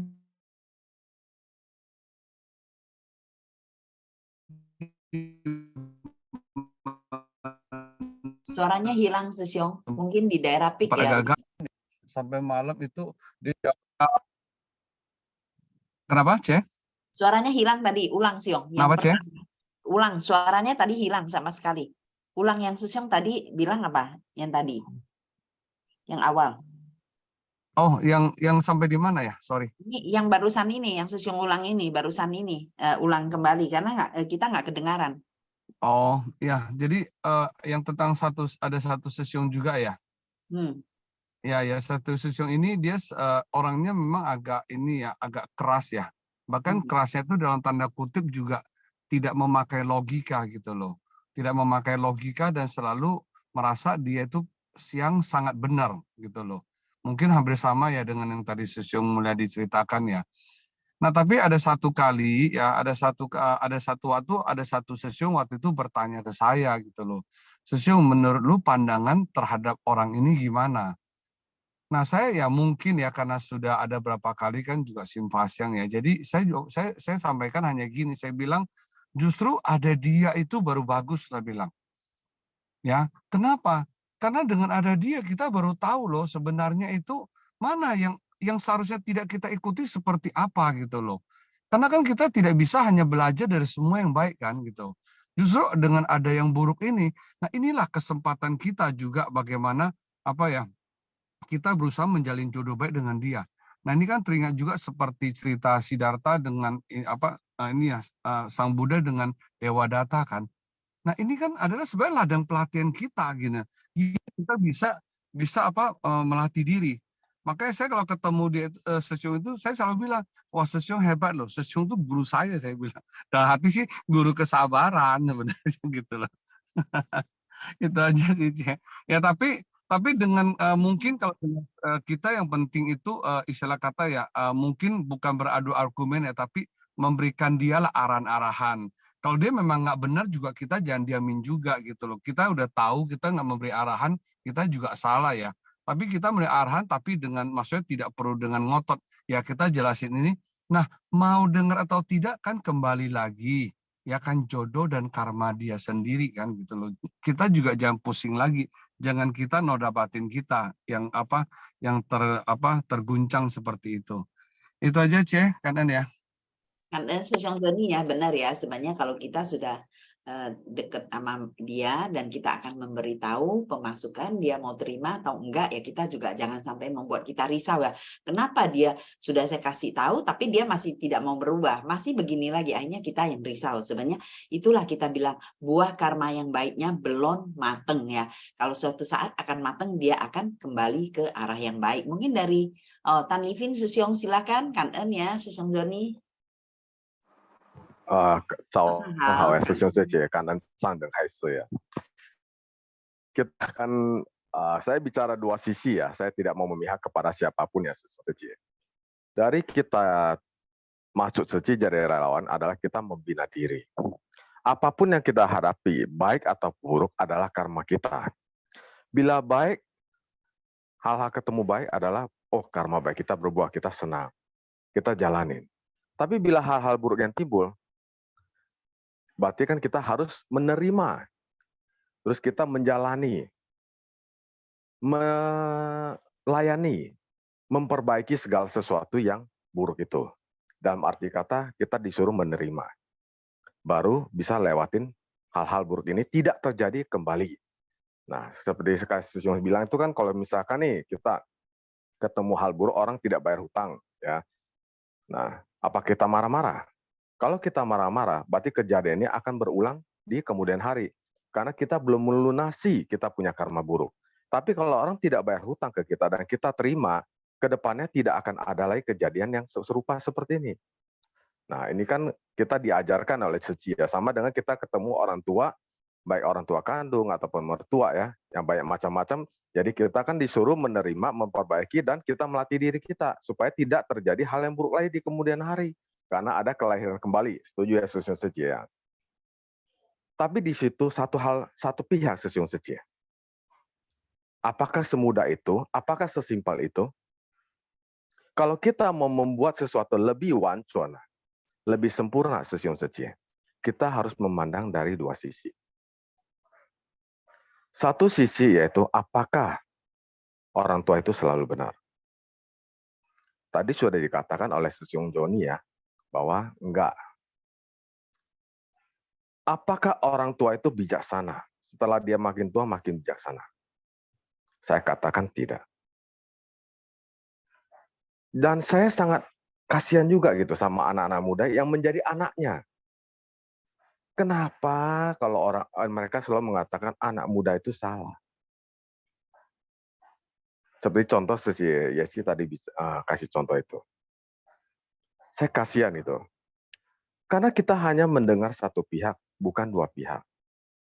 Kalau kita yang sudah mendengar Dharma, kita akan tahu bahwa orang kalau tidak mau memperbaiki diri, tidak mau melatih diri, sampai dia usia 100 tahun pun dia akan sama. Karena karakter itu tidak bisa dirubah. Sama dengan ada satu tadi Sesiung katakan bahwa orang tua itu berjudi, anak berjudi, orang tua itu mencuri, anak mencuri. Bila mana kita sebagai orang tua, ya, orang tua yang bijaksana, kita jangan menuntut anak berbakti kepada kita dulu. Diri kita dulu kita perbaiki. Diri kita dulu harus bilang apa Sesiung Setia? Langsung depan anak kita bicara empat mata. Saya bukan orang tua yang sempurna. Saya orang tua yang penuh noda batin. Saya orang tua yang masih ada keserakahan.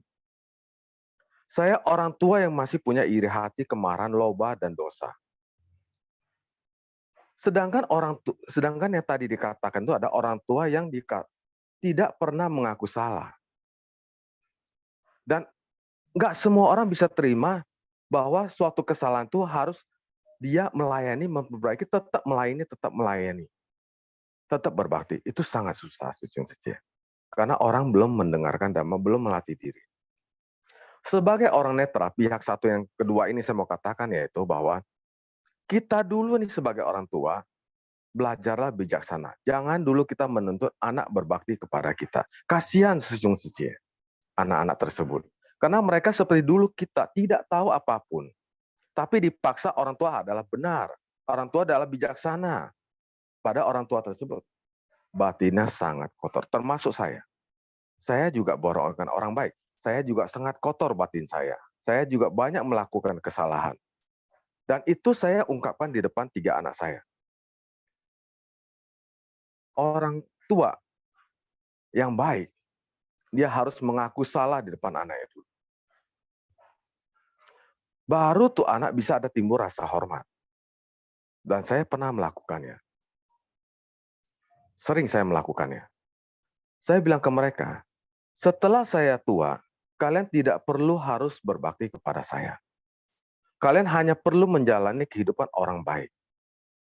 Kalian hanya perlu menjalani kehidupan sesuai dengan dharma. Kenapa saya tidak mau dikasihani? Kenapa saya tidak mau tinggal juga sama kalian? Karena saya tidak mau kalian hidup susah. Orang tua kamu ini belum tentu sempurna. Calon pasangan kalian belum tentu bisa terima kita. Syukur kalau kalian punya karma baik dan saya punya karma baik, pasangan kalian bisa terima saya. Tapi diri kita sendiri dulu harus mempersiapkan jalan. Diri sendiri kita dulu harus jangan menuntut. Kalau dengar dari cerita tadi yang sebelumnya, itu semua orang tua menuntut anak harus berbakti. Kenapa kita tidak berbalik? Kita jangan menuntut. Kita jangan minta mereka berbakti kepada kita. Tapi kita berubah diri kita, melatih diri kita menjadi baik, independen, tidak tergantung, dan menjadi lebih bijaksana. Setelah kita tua, memang kalau kita sudah pikir, terima kita punya keadaan, kita minta sendiri. Saya mau tinggal di rumah saya saja. Kalau kalian ada waktu, datanglah berkunjung ke rumah saya, melihat saya. Tidak perlu berbakti, datang melihat saja.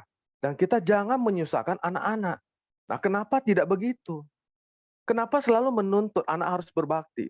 Kalau kita mendengarkan dharma dengan seksama, setiap hari dengan sinpa siang, kita harus berubah sesiung sejien. Kita jangan menuntut anak berbakti, tapi kita mempersiapkan jalan yang baik untuk mereka, memudahkan mereka. Jangan menyusahkan mereka bila mana suatu hari sudah berkeluarga. Dan kita menuntut, dia kok tidak kasih uang jajan, dia kok tidak kasih uang sayur, dia kok tidak bawa saya ke dokter, dia kenapa tidak bawa saya jalan-jalan, dia kenapa tidak membahagiakan saya, dia kenapa tidak bawa anak-anaknya melihat kakeknya. Kenapa kita menuntut? Kalau kita punya pikiran seperti itu, kita itu udah salah jalan. Kita udah kotor sekali, kita tidak berubah. Kita tidak mendengar sinfasyang yang sebenarnya. Satu niat aja kita nuntut, itu kita sudah salah besar. Lebih baik kita mengalah. Kita bilang kita juga salah. Orang tua saya ini orang tua yang banyak kesalahan. Kalian harusnya hidup bahagia. Ada waktu kalian datang berkunjung kepada saya. Tidak perlu berbakti, hanya melihat saya saja cukup. Bila mana saya sakit, saya tidak berguna lagi, saya akan memilih jalan saya sendiri. Tanda tangan untuk rumah sakit. Donorkanlah kita punya organ tubuh kepada yang membutuhkan. Kita memberikan contoh kepada mereka. Efek daripada kita mengatakan depan mata anak kita bahwa kita juga tidak sempurna, saya yakin anak kita akan lebih respect kepada kita, lebih hormat kepada kita. Karena kita melahirkan mereka, kita tidak menuntut mereka berbakti. Maaf ya sesungguhnya kalau ini kata-kata saya ini menyinggung banyak orang. Karena kita disuruh melepas, kita disuruh membahagiakan orang lain, kita disuruh memberikan contoh kepada orang lain. Sesungguhnya. Karena ya sesungguhnya, 早上好kan. Amitofo kan Tani Vin sesiungnya, tapi sebenarnya kita harus memahami juga ya, berbakti kepada orang tua ini memang dari awal ya, dari dulu ya kita bilang, mungkin seperti sesiung Tani Vin ya, sekarang karena kondisi anak kita masih muda ya, mungkin kita bisa sharing ke mereka, tapi coba kembali lagi sekarang Tani Vin sesiung lihat ke kondisi papa mama sekarang, apakah kita sebagai anak tidak berbakti, otomatis kita juga harus berbakti ya, jadi jangan sampai nanti kita sendiri juga akhirnya merasa bahwa kita hanya dengan anak kita, karena anak kita masih muda, kita bisa memberi sharing untuk mereka. Tapi kalau seandainya untuk yang lebih tua kondisi sekarang, bagaimanapun mereka kan sudah pola hidup yang dahulu ya, berpikiran yang lama ya, mereka bagaimanapun kita sebagai anak harus berbakti kepada orang tua juga. Jadi jangan kita akhirnya sendiri yang tidak berbakti, ini juga nggak benar ya. Oke, mungkin Mulyadi Sesiong mau sambung ya. Oke, silakan Kanen ya, Tanipin Sesiong Amitofo. Kanen Sece. Kanen. Mohon maaf tadi si Joni Sesiong ada sharing tadi, yang relawan satu itu yang Auban ini yang susah menerima dharma ini, saya juga pernah sampaikan ke relawan lain, dia itu adalah guru kita untuk melatih diri, anggaplah seperti itu. Jikalau tidak kita juga susah, karena kalau guru melatih kita pasti menerima. Nah, anggaplah seperti itu supaya kita bisa berubah lebih baik. Seperti yang cerita tadi Buddha sama adik sepupunya gitu loh, sama. Jadi udah saya sampaikan ke relawan, terimalah, senyum aja. Jangan ditanggapin, kamu tanggapi kamu makin stres. Akhirnya kamu yang terbawa ke 5 racun itu, saya bilang sama relawan yang lain. terima aja lah. Walaupun dia nggak suka saya gitu, saya cuma senyum-senyum aja. Saya tetap memberikan wejangan-wejangan untuk dia. Dia terima atau enggak itu urusan dia. Memang benar seperti itu. Kita harus melakukan hal itu. Kita harus lepas dari kelas. Dan kedua, saya juga mau sharingkan dengan berbakti pada orang tua ini. Seperti Tan Living Session tadi sebut, ada kita menuntut. Saya secara pribadi ya, yang saya lakukan. Saya tidak pernah bilang sama anak saya untuk menuntut mereka untuk berbalas budi pada saya. Seperti Tan Living Session juga ada bilang tadi, kalau kita sudah tua, kita tinggal sendiri, kalau kalian bisa, kunjungilah saya. Itu sama dengan ajak kita menjadi suatu harapan. Seperti yang saya lakukan. Saya bilang anak saya, baru ini, saya kesel anak ini, karena kita sudah melakukan, dan dia sudah lihat. Dan saya ceritakan, Papa lakukan pada Akong Ama, kamu nampak. Kamu sering saya ajak. Iya. Kenapa kamu masih begini? Cebrok muka kamu suka gitu. Papa panggil mau lihat dia punya hasil ya. Dia suka anime. Jadi saya minta izin untuk lihat, nggak bisa. Terakhir kasih dengan terpaksa. Terus saya kasih lagi ada satu saat saya lihat dia kan ada dua bukunya. Jadi saya di satu lagi. Dia taruh di meja tanpa sepengetahuan dia marah. Saya pun jadi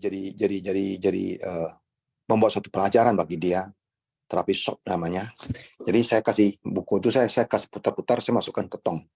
Kalau kamu punya sifat seperti ini, anggapan kamu gambarkan keluar, itu nggak ada arti, saya bilang. Saya seorang orang tuamu, saya transparan, saya bilang.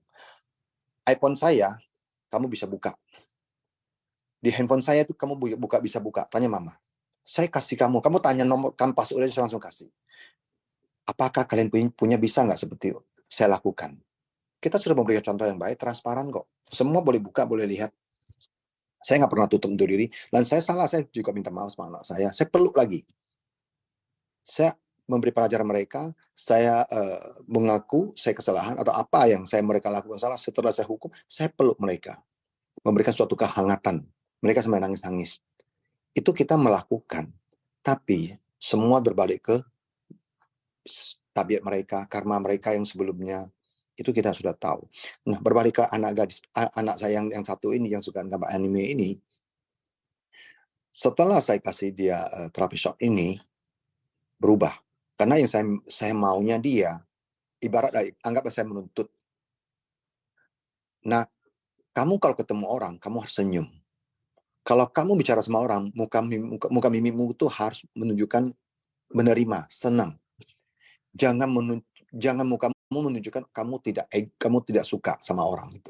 Itu tidak benar. Saya nuntut kepada anak saya, kamu harus lakukan hal ini. Jikalau kalau mukamu masih cemberut terus, karmamu atau lu punya nasib akan berubah. Karena lu pernah lihat nggak orang yang mukanya seram aja, terus galak aja, itu bisa jadi orang kaya raya. Atau dalam keluarga dia, dari keuangan, dari keluarga dia harmonis. Susah. Karena begitu orang dikit dia udah marah. Keluarga jadi khawatir, jadi nggak suka. Hoki datangnya pengusaha untuk mau berbisnis sama dia, ketemu begini, orang juga nggak jadi. Sebenarnya kita mendidik anak ini untuk mereka tuh ke depan supaya diterima masyarakat dan keluarga dia harmonis. Kalau kita setelah tua, itu belum tentu kita tua sampai cicap he atau lacap he. Karena ucang kapan-kapan datang. Kita tergantung jalinan jodoh kita. Jadi kalau kita umur kepala 8, kalau saya punya pikiran, karena saya memang merawat orang tua saya umur kepala 8, saya bilang, mau nggak mau, kalau nggak anak, cepat habis. Sakit, meninggal. Itu aja. Mungkin yang saya bisa rasakan ya. Karena apa? Kita kepala 8, pikun, umur kepala 5 sekarang, kepala 7, 75 itu udah mulai pikun. Barangnya kamu taruh kemana, cari seharian nggak ketemu, marah, itu udah pasti udah banyak. Apalagi kepala 8, jarang beraktivitas. Kalau kita mungkin ada Huan Paocan, kering Huan Paocan, atau ada tempat main Tai Chi, oke lah. Masih bisa ada aktivitas, oke, semua nggak masalah. Tapi bagi ada orang tua yang tidak suka berjalan-jalan, tidak suka sana, dia suka duduk nonton duduk. Orang tua penyakitnya bangun pagi, sarapan, nonton, jam 9, jam 10, nggak ada yang cerita sama dia, nggak ada kangkau sama dia, balik kamar lagi tidur, jam siang keluar makan, habis makan jalan lagi sekitar 1 jam 2 jam lagi, balik ke tidur lagi, habis itu mandi keluar lagi nonton TV. Itu aja. Kenapa? Nggak ada yang mau kangkau sama dia, nggak bisa mau gerak jalan, nggak bisa, kaki bukan dia nggak mau jalan, kakinya nggak kuat lagi. Kaki nggak kuat, bukan maunya dia, bukan. Ini adalah faktor alam. Siklus yang harus kita terima. Suatu saat, cepat lambat, kita pasti terima. Malah ada yang cedera karena olahraga, tulang keropos. Kita berharap siapa? Aku tidak berharap anak saya. Kalau saya punya uang, bayar saya suster. Tapi ingat, suster ini kita berharap dia, kita ambil uang pakai ATM suruh dia, uang lu bisa kurang. Apalagi sudah pikun. Rekening kita dikuras habis itu tinggalin.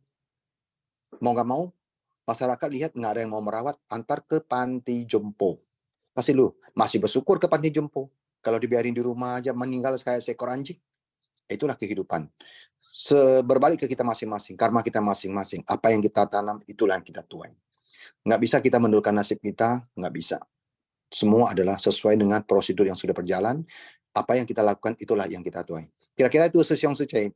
Jikalau ada kata-kata yang tidak enak didengarkan, minta maaf. Kanan, Amitofo. Kanan ya, Sesyong Sujiman semuanya ya. Benar-benar sungguh berkah Kanan ya. Disinilah kita semuanya sama-sama belajar ya. Dan kita juga memahami ya, semuanya adalah jalinan jodoh. Jadi kita jalinlah jodoh yang baik dengan kita punya orang tua, kita punya anak, semuanya ya. Karma itu akan berbentuk bagaimana kita tidak tahu. Tapi kalau kita jalin jodoh yang baik, kedepannya pasti adalah hal yang baik ya. Oke, karena waktu sudah habis, kita mulai dengan kuis hari ini ya, Sesyong Sujiman untuk Singpasiang, Senin 6 Februari 2023 ya. Masih tetap seperti biasa ya cara menjawab kuis. Oke, next Sesyong, Kanen.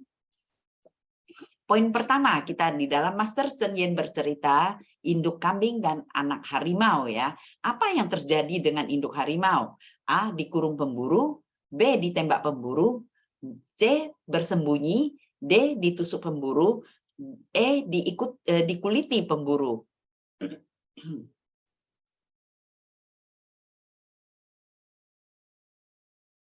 Oke, akan kita close. Jawaban yang benar adalah B, ditembak oleh pemburu ya, Sesyong Sujiman. Oke, next Sesyong, Kanen. Untuk yang dua, siapakah yang membesarkan anak harimau? A, induk harimau, B, induk ayam, C, induk sapi, D, induk kambing, E, induk beruang. Oke, akan kita close. Jawaban yang benar adalah D, induk kambing. Oke, next, Syong. Untuk yang ketiga, apa makna dari cerita ini? A, pentingnya welas asih. B, pentingnya harta. C, pentingnya lingkungan. D, pentingnya cinta kasih. E, pentingnya kebajikan.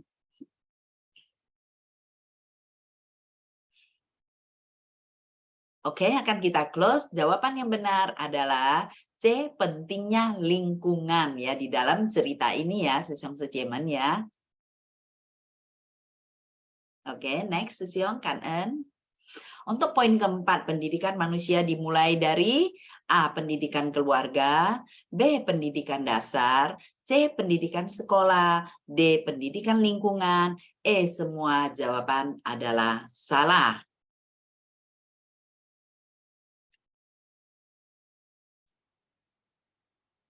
Oke, kita close. Jawaban yang benar adalah A, pendidikan keluarga. Ini sangat penting ya, karena orang tua yang setiap hari dengan anak-anak ya, dari pagi sampai sore ya, kadang-kadang kita keluar masuk juga ketemu anak-anak, jadi kita adalah panutan untuk anak-anak. Oke, next Sesyong, Kanen. Sekarang kisah yang kedua ya, Sesyong Sujiman, keranjang besar. Kisah keranjang besar ini, apa yang dikatakan anak kepada anaknya sehingga ayah menyesali perbuatannya dan segera kembali ke puncak gunung? A, kesehatan kakek tidak baik. B, kakek tidak berguna, tetapi keranjang itu berguna. C, kapan akan menjemput kakek di puncak gunung? D, jawaban A, B, dan C benar. E, jawaban A, B, dan C salah.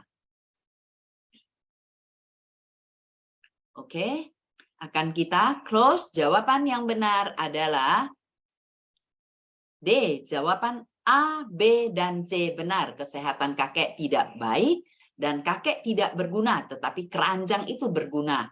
Kapan akan menjemput kakek di puncak gunung? Inilah jawabannya ya, Sư Song Sư Chị Mến yang benar. Oke, next, Sư Song, cảm ơn. Poin ke-6, apa makna cerita ini? A. Tidak melupakan dendam kita. B. Tidak melupakan lingkungan kita. C. Tidak melupakan akar kita. D. Tidak melupakan keserakahan kita. E. Semua jawaban adalah salah.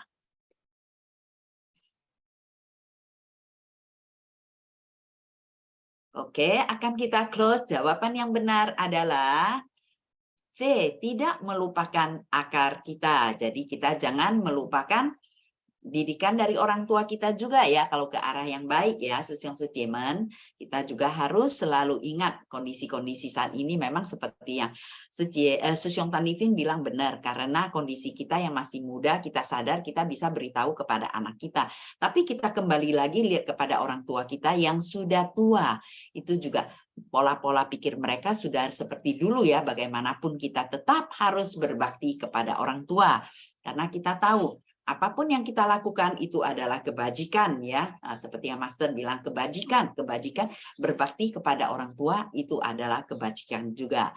Mungkin dari Linda Sư Chị mau jawab, silakan. Cảm ơn, mau sharing. Cảm ơn Sư Song Sư Chị Mến semuanya, kita lihat pemenangnya nanti ya. Silakan Sư Chị Linda.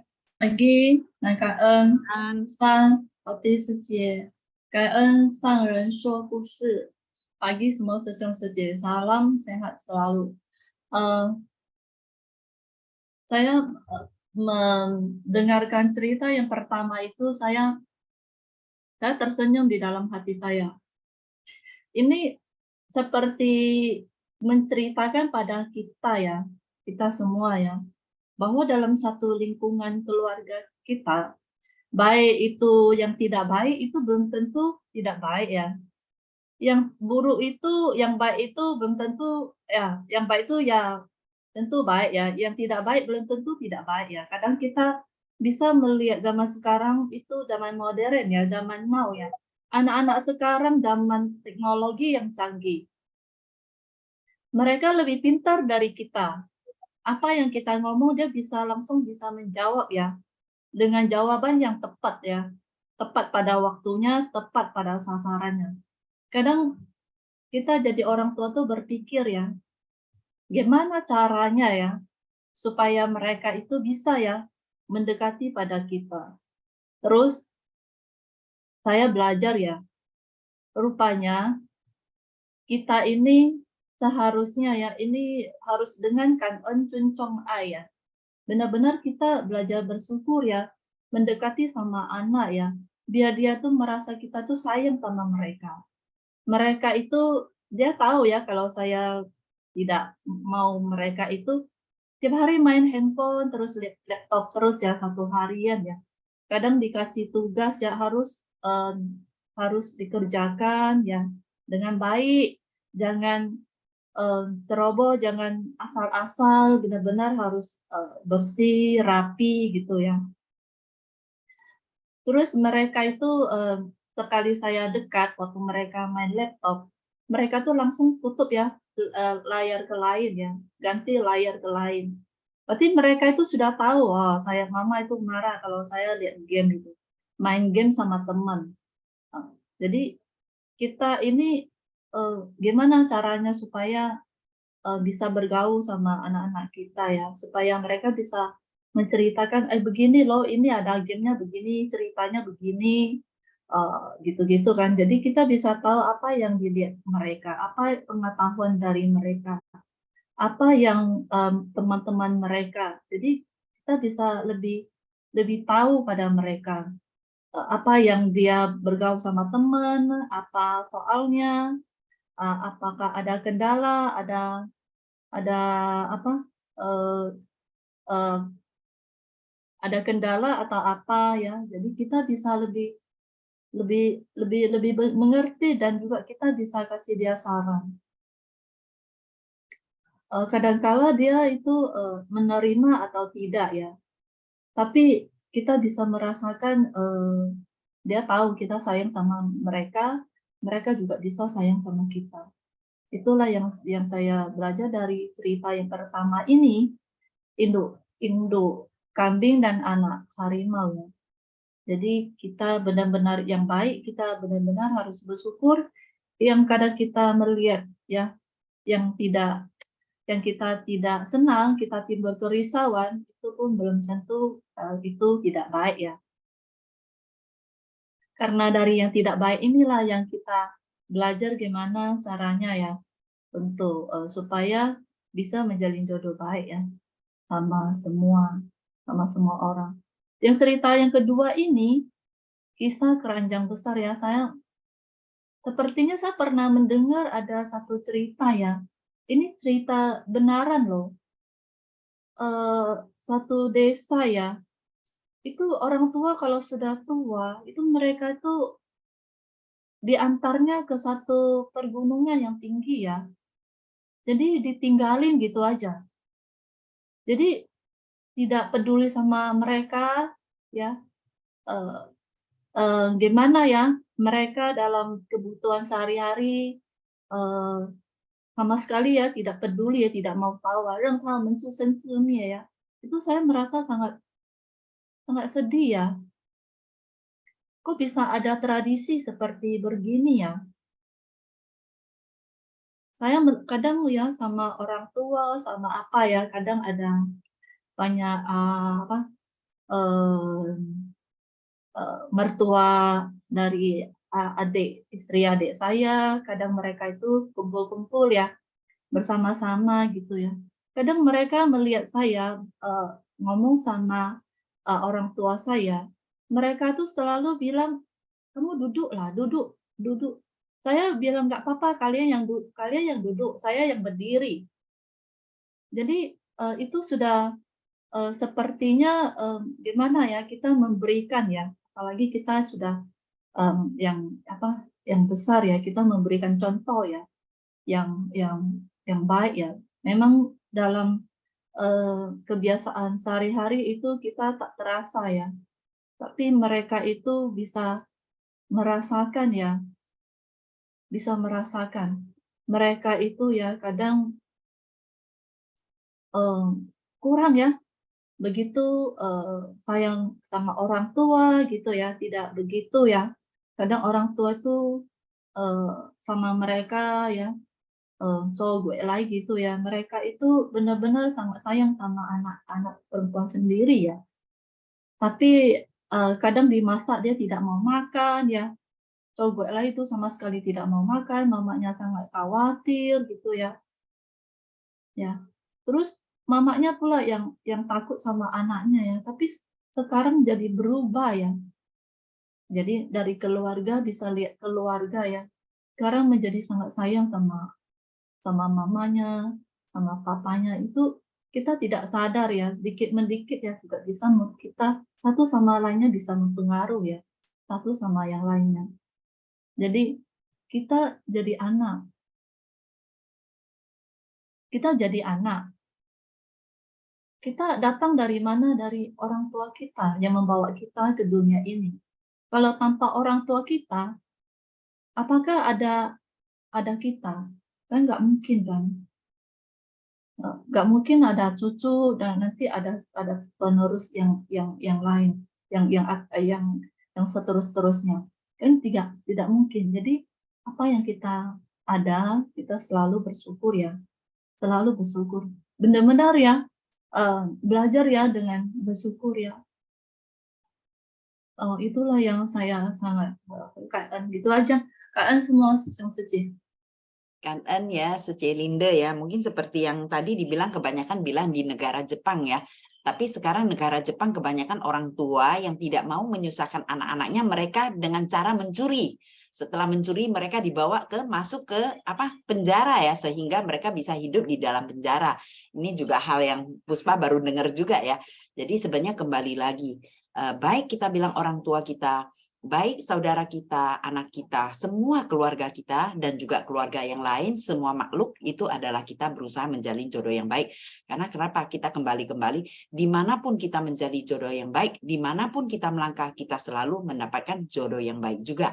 Jadi sehingga tidak akan menimbulkan kerisauan, penderitaan, ketidakbahagiaan, tapi yang akan kita timbulkan adalah selalu dalam sukacita dharma. Ini yang paling penting ya. Kita akan lihat pemenang hari ini, yaitu yang pertama induk kambing dan anak harimau ya, dimenangkan oleh Metasari Seje dari Batam.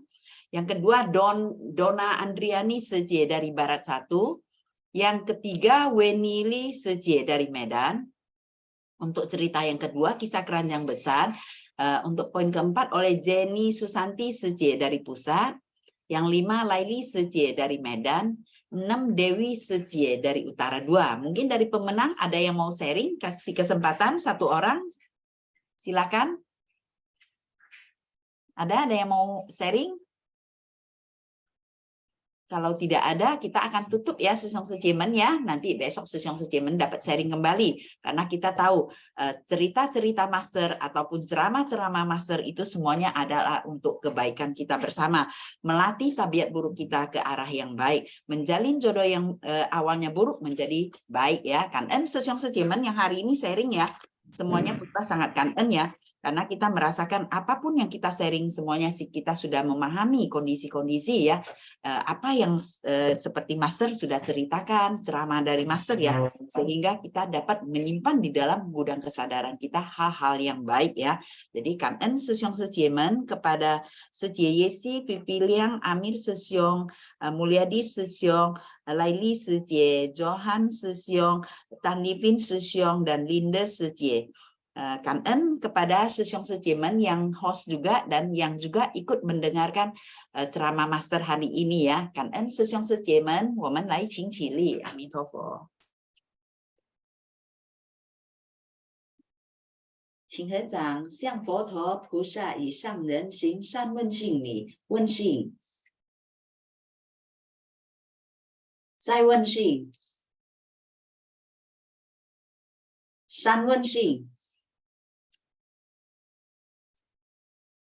阿弥陀佛，感恩师兄师姐们semuanya， 阿弥陀佛，感恩。祝福大家，阿弥陀佛。感恩阿弥师兄juga yang host semuanya ya, 感恩you你们真好。感恩师兄师姐，感恩师兄师姐，感恩师兄师姐，感恩师姐，感恩阿弥陀佛，感恩师姐，阿弥陀佛。